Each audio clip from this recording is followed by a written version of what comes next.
விவாதங்கள்ல, தொலைக்காட்சி நிகழ்ச்சிகள்ல அல்லது செய்திகள்ல இந்த நிகழ்ச்சி செய்தி வராம கூட இருந்திருக்கலாம். சமூக வலைதளம் பார்க்கிறவங்களுக்கு தெரிஞ்சிருக்கும். ஆடு மாடுகளின் மாநாடு, மரங்களின் மாநாடு, கடலம்மா மாநாடு, இப்படி எல்லாம் மாநாடு போட்டாங்க. இந்த மாநாடெல்லாம் எதுக்கு? மனுஷனுக்காக தான். அறிவு படைத்த மனிதா, உனக்கு அறிவே இல்லையாடா? அறிவு படைத்த சொல்லிட்டு உனக்கு அறிவே இல்லையாடா?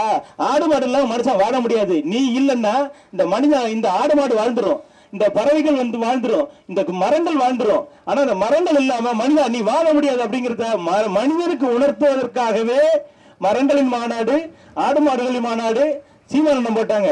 அந்த மாநாட்டு கூட்டத்தில் பாருங்க, மாடுகளின் மாநாட்டில் அந்த மாடுகள் எவ்வளவு நேர்த்தியா நின்றுச்சு.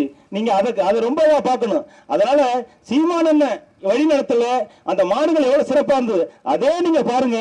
இப்ப நேற்று கூட திருச்சியில தாவேகா விஜய் கட்சி கூட்டத்தில் எவ்வளவு மோசமா நடந்துக்கிறாங்க.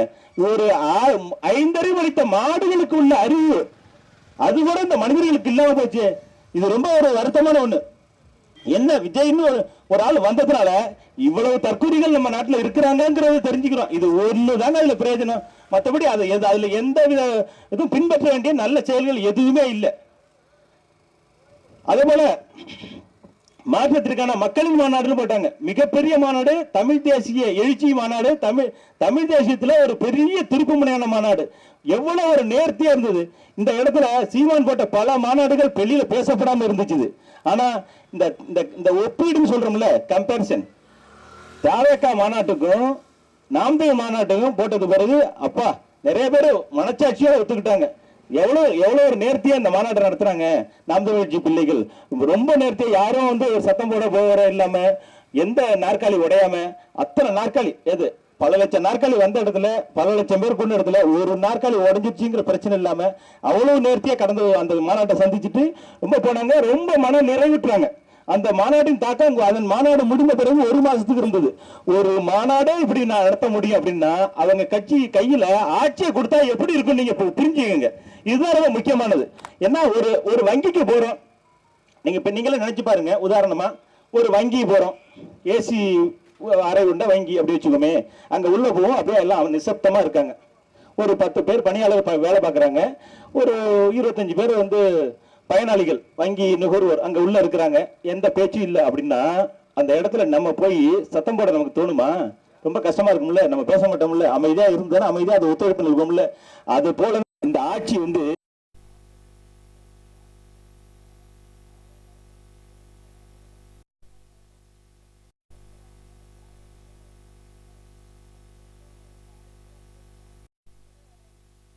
உழைப்புக்கு ஏற்ற ஊதியம் கிடைச்சா போதும்.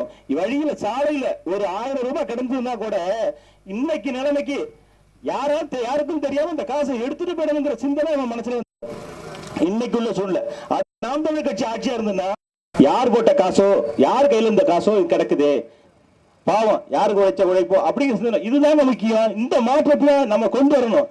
நீங்க இந்த மாற்றத்தை இப்ப சமீபத்தில் இப்ப வந்து சிங்கப்பூர் போன்ற வளர்ந்த நாடுகள்ல உண்மையிலே அங்க பார்க்கலாம். அங்க லஞ்ச லாவண்யம் எதுவும் இல்லை. அந்த மாதிரி நாடுகள்ல இந்த போன்ற மாற்றத்தை பார்க்கலாம். நம்ம நாடுகள்ல ஈவி இறக்கத்தை பார்க்கவே முடியாது. வெளிச்சம் இல்லைன்னா அவன் ஐக்கியம் அவ்வளவு மோசம் பண்றோம். இது குறிப்பா இது சொல்ல போனா நிறைய உதாரணங்கள், காவல்துறை மரணங்கள்ல இருந்து நிறைய உதாரணங்கள் இருக்கு. அதெல்லாம் பார்க்கிற போது நம்ம அவசியம் மாற்றத்தை வந்து நிகழ்த்தி ஆகணும். இல்லைன்னா இங்க வந்து லஞ்சமும் ஊழலும் சகஜமாயி போயிட்டு இங்க என்ன மாற்றமே நிகழாது, யாரு வந்து என்ன செய்ய போறா அப்படிங்கிற ஒரு அங்கலாய்ப்பிலேயே போகுது. அந்த மாதிரி நிலைமையை மாற்றணும். அதனால நீங்க எல்லாம் ஆதரிக்க வேண்டிய சின்னம் ஏற்கலப்பையுடன் கூடிய விவசாயி சின்னம்.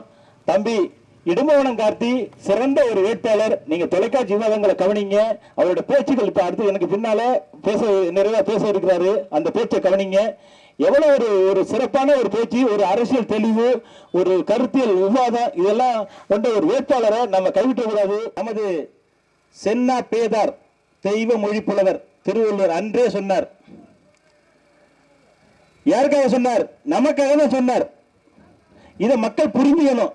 இதை நன்கு புரிஞ்ச எங்களோட அண்ணன் செந்தமன் சீமான் அவர்கள் கேட்டு வாங்கியிருக்கிறார். ஏற்கலப்பின் கூடிய விவசாயி சின்னம். அது சும்மா வாங்கல, ஏதோ போற போக்கில் ஏதோ ஒரு சின்னத்தை கொடுங்க. ஏறும் போரும் எமக்கு தொழில் எமக்கு உயிர் அப்படின்னு மனசுல கொண்டு நம் மூதாதையர்களை பின்பற்றி வரும் தமிழனின் மரபுகள் அத்தனையும் காத்து நிற்கணும் அப்படிங்கிற ஒட்டுமொத்த உலக தமிழர்களுக்கு அரணா நிற்கிற எம்முயிர் அண்ணன் சீமான் அவர்கள் உணவு தொழிலையே உழவர்களாகிய விவசாயிகளை எவ்வளவு நேசிக்கிறார் என்பது இந்த சின்னத்தை கேட்டு பெற்றதிலிருந்தே நீங்க புரிஞ்சு கொள்ளலாம். இந்த குரல்ல இன்னும் சில நிறைய விஷயங்கள்லாம் இருக்கு. தமிழன் எவ்வளவு தொன்மையிலேயே அந்த காலத்திலேயே அறிவுபூர்வமா உள்ளவன் அப்படிங்கிறது. ஏன்னா கலிலியோ சொன்னார் பூமி சுத்துது, பூமி உருண்டை அப்படின்னு. அதுக்கெல்லாம் பல ஆயிரம் ஆண்டுகளுக்கு முன்பே வள்ளுவன் சாதாரணமா 1330 குரல்ல அதை போற போக்கில் 10-11 சொல்லுவாங்களா, அது போல சுதந்திரம் ஏற்பின்னது உலகம், பூமி சுத்துது, அது உருண்டை அப்படிங்கிறது அன்றே சாதாரணமா சொல்லிட்டு போனார். ஆனா பூமி உருண்டை கண்டுபிடிச்சது யாரு அப்படின்னு கேட்டா கலிலியோன்னு சொல்லுவாங்க. கலிலியோவும் தவறா சொல்றாரு சொல்லி அடிச்சு கொண்டுட்டாங்க, அது ஒரு விஷயம். இருந்தபோதும் தமிழன் தன்னுடைய சிறப்புகளை பெருமைகளை புறக்கணிக்க வந்திருக்கான் சமீப காலங்களில். ஏன்னா தமிழை பேசுறது அவமானம் அப்படின்னு நினைக்கிறது. அந்த இடத்துல தமிழ் எங்களுக்கு தமிழ் அவமானம் அல்ல, அது எங்கள் அடையாளம் அப்படின்னு சொன்னவர் எம்முயிர் அண்ணன் சீமான் அவர்கள். அதுபோல நாமெல்லாம் வேதாந்த சட்டமன்ற தொகுதியில் வசிக்கிறோம். நம்ம ஒரு 15-20 ஆண்டுக்கு முன்னால நம்ம தலைவர் மேதகு பிரபாகரன் அவர்களை ஒரு போராளியை மட்டும் பார்த்திருப்போம். அவர் நமக்கு தலைவன், அவன் தான் நம்ம இனத்தின் தலைவன் அப்படின்னு நமக்கு அடையாளம் காட்டியவர் எம்முயிர் அண்ணன் சீமான் அவர்கள். அப்படிப்பட்ட சீமான் விரும்பி தேர்ந்தெடுத்த சின்னம் தான் ஏற்கலப்பீடன் கூடிய விவசாயி சின்னம். நீங்கள் எல்லாம் தவறாம ஏற்கலப்பீடன் கூடிய விவசாயி சின்னத்தில் வாக்களித்து பெருவாரியான வாக்குகள் வித்தியாசத்தில் தம்பி இடமான கார்த்தி அவர்களை வெற்றி பெற செய்ய வேண்டுமே உங்களை எல்லாம் அன்போடு கேட்டுக்கொள்கிறேன். நமது வேட்பாளரை பத்தி சொல்லணும்னா, தொலைக்காட்சி விவாதங்களை பார்க்கிறவங்க, சமூக வலைத்தளம் பயன்படுத்துறவங்களுக்கு சொல்ல தேவையில்லை, நிச்சயமா அவங்களுக்கு தெரியும். தெரிஞ்ச நீங்க தங்களுக்கு தெரிந்த தங்கள் குடும்ப உறுப்பினர்களுக்கு அவரை பற்றி சொல்லுங்க. தங்கள் நண்பர்கள், உறவினர்கள், அந்த சுற்று வட்டம் யாராருக்கு தெரியுமோ, வாய்ப்பு இருக்குமோ அவங்கள்ட்ட அதை பத்தி பேசுங்க. ஒரு திமுகவுல ஒரு செல்வந்தர், ஒரு அரசியல் புகழ்பெற்ற ஒரு அப்படின்னு வச்சுக்கிறோங்க, அவரு அதிமுக போவாரு, அதிமுக திமுக வருவார். ஏன் எஸ்கே வேதரத்தினமே வச்சுங்களேன், அவர் பிஜேபிக்கு தான் போனாரு, அவர் வேற நாம் தமிழ் கட்சிக்கு வரல. தனக்கு வாய்ப்பு கொடுக்கற அப்படிங்கும் போது பாரதிய ஜனதா கட்சி தான் தேர்ந்தெடுத்தாரு. ஏன்னா இவங்க 2-3 கட்சி சரியா இல்லையா, இந்த ரெண்டு திராவிட முன்னேற்ற கழகம் விட்டு அண்ணா திராவிட முன்னேற்ற கழகம் அல்லது பாரதிய ஜனதா, இந்த 3 மட்டும் தேர்ந்தெடுப்பாங்க. ஏன்னா அங்கதான் சம்பாதிக்கிற வாய்ப்பு. இவங்க உண்மையிலே அரசியல்வாதிகள்னா இந்த அரசியல் சேவை அரசியலுக்கு வரல, அவங்க அது ஒரு தொழிலா பாக்குறாங்க. இதை மூலம் இங்க போனா என்ன சம்பாதிக்க முடியும், என்ன வாய்ப்பு கிடைக்கும், இப்படிதான் பாக்குறாங்க. மக்களுக்கு சேவை செய்யறது அரசியல் அப்படின்னு நினைக்கிறது இல்ல. அந்த அரசியல்னா இதை அப்படி கடத்தி வச்சிருக்கிறாங்க, அப்படி மாத்தி வச்சிருக்கிறாங்க. அல்லது நாம் தமிழ் கட்சிக்காரங்களே பழைக்க தெரியாதவங்க அப்படி சொல்லுவாங்க. நீங்க தேர்தல் சாதாரண ஒரு சம்பிரதாயத்துக்கு சடங்கா நினைக்க கூடாது. இப்ப 2026 சட்டமன்ற தேர்தல் வந்திருக்கு, போயிட்டு ஒரு நாள் வாக்களிச்சுட்டு வரணும், போய் ஓட்டு போடுறாலும் போடலாம், போடாமலும் இருக்கலாம் அப்படின்னு சாதாரண நினைக்க கூடாது. இது அடுத்த 5 ஆண்டுக்கான நமது தலையெழுத்தை மாத்திரம் இல்ல, எதிர்கால அடுத்த 50 ஆண்டுக்கான தலையெழுத்தை மாத்துறது. அது அவ்வளவு சாதாரண கடந்து போகாதீங்க. உண்மையிலேயே நம் சமுதாயம் ஒரு அறிவுபூர்வமான சமுதாயம் இருந்திருந்தா இந்நேரம் இத்தனை ஆண்டுகள்ல நாம் தமிழர் கட்சி இந்த போராட்ட நிலையில இருந்து ஆட்சி நிலைக்கு வந்திருக்கணும், அதை தேர்ந்தெடுத்திருக்கணும்.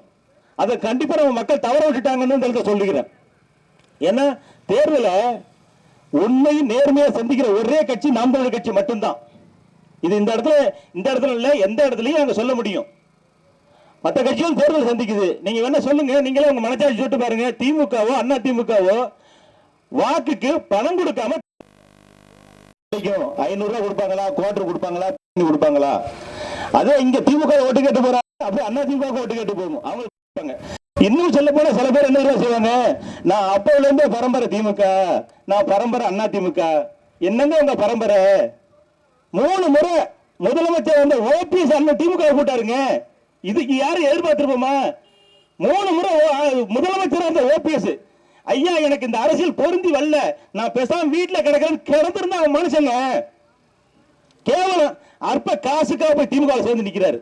அது எவ்வளவு ஒரு இதுதாங்க சாக்கடை அரசியல். இந்த மாதிரி காரணத்தினால அரசியல் சாக்கடை சொல்லி வச்சாங்க. ஆனா உண்மையில அரசியல் சாக்கடை இல்ல, அது ஆக்சிஜன் போன்றது. ஆக்சிஜன் பிராணவாயு, மூச்சு காற்று போன்றது. அது அவசியம் சுவாசிச்சே ஆகணும். நீ விரும்பினாலும் விரும்பலனாலும் நீ உயிர் வாழ்ந்து ஆகணும்னா காத்த சுவாசிச்சே ஆகணும். அதுதான் அரசியல். அரசியல் உன்னை சூழ்ந்தே இருக்குது. நீ விரும்பினாலும் விரும்பலாம் உன்னை சூழ்ந்தே இருக்குது அரசியல். உன் தலைவிதியை, உன் குடும்பத்தை, உன் பொருளாதாரத்தை, உன் வாழ்க்கையை, உன் ஆயுள எல்லாத்தையும் தீர்மானிக்கிறது இந்த அரசியல். நீ அரசியலை தவிர்த்துட்டு இருக்கவே முடியாது. அதனால எனக்கு அரசியல் வேண்டாம், நான் என் பொழப்ப பாக்குறேன் அப்படின்னு போனோம்னா அது பெரிய முட்டாள்தனம். அரசியலை நம்ம தீர்மானிக்கணும், நாம அரசியல் தலையிடணும். நாம அந்த அரசியல் தலையிடவில்லை என்றால், நாம விரும்பவில்லை என்றால், நாம வெறுக்கிற ஒருத்தர் யாரு? இந்த திமுக, அண்ணா திமுக திருவாளர்கள், இந்த மாதிரி ஆட்கள் தான் ஆட்சி அதிகாரத்துக்கு வருவாங்க. அதனால தலையிடணும், நாம தான் தீர்மானிக்க சக்தியா இருக்கணும். இதுல பெரும்பான்மை பெரிய கட்சி அப்படிதான் பார்க்கவே கூடாது. நம்ம மனசாட்சிக்கு என்ன சரியோ சரியானதுன்னு பக்கம் நிற்போம். புரியுதா இல்லையா? சரியானது பக்கம் நிற்போம், நம்ம நிக்கணும். நாம இந்த கட்சிக்கு ஓட்டு போட்டா இது ஒன்று பேசுறாங்க, இது செல்லாத ஓட்டாயிடும். இது செல்லாத ஓட்டு. இந்த இந்த பெரிய கட்சிக்கு போடுறேன், அதிகமாக வாக்கு வாங்குற கட்சிக்கு போடுறேன்னு சொல்லிட்டு அதுல போட்டு நாட்டை கெடுக்கிறது, அதுதான் செல்லாத ஓட்டு. நான் ஒரு ஓட்டா இருந்தாலும் ஊரை என்ன பண்ணாலும் அதை பத்தி பேச்சு இல்ல. நான் தமிழ் கட்சி சரியானதை நான் தேர்ந்தெடுக்கிறேன், நான் மாற்றத்தை விரும்புறவன், அதுவும் சரியானதை விரும்புறவன் அப்படி சொல்லிட்டு யார் பேச்சையும் கேட்காம நீங்க கொள்கைகளை சீர்தூக்கி பார்த்து சரியான கட்சியை தேர்ந்தெடுக்கணும். இதுதான் ஒரு சரியான மாற்றத்தை உருவாக்கும், சரியான ஒரு அடுத்த தலைமுறையை உருவாக்கும். நமக்கு ஒரு மன திருப்திங்க. நான் ஒரு சரியான கட்சிக்கு ஓட்டு போட்டேன், இந்த காசுக்காக, இந்த 500 ரூபாய் காசுக்காக நான் போய் ஓட்டு போடல அப்படிங்கிற ஒரு மன திருப்தி. நாமளும் ஒரு நேர்மையா ஒரு நாள் வாழ்ந்து பார்க்க வேண்டாமா? அதனால தவறாம அவசியம் எல்லாரும் நாம் தமிழ் கட்சிக்கு ஏற்கனவே விவசாய சின்னத்துல வாக்களிங்க.